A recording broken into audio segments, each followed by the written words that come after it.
Good morning mga idol. Nandito po tayo ngayon sa site.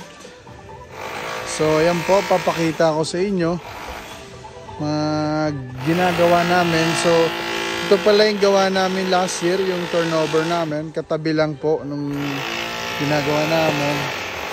So punta tayo dito sa bakod. Ito po yung babakuran, paikot. Simple lang naman po ang bakod nito, pansamantala. So yan po yung mga idol natin, nag-ukay na. Yan po. Sobrang sipag po ng mga idol natin. Son, kamusta Son? Okay naman. Okay. Ang hirap talaga na maraming asawa, no? Oo. Trabaho.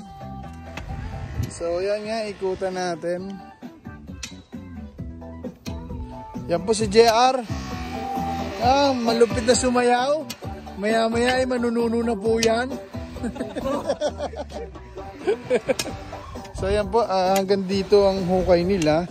Paikot. So malaki-laki itong area na to. Yan po.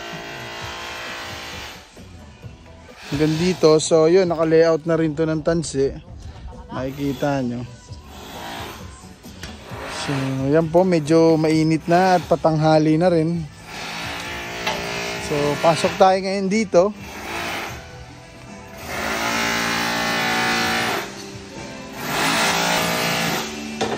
Yan po si Tomboy, nagluluto ng ulam namin. So, yun na, nakapaglinya na kami ng plumbing. Yan po.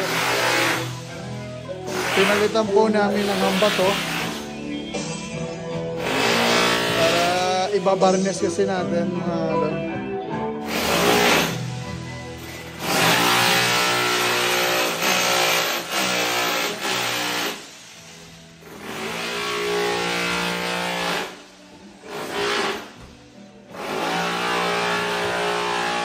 ito po ay laundry area. Ito naman po ang CR nila.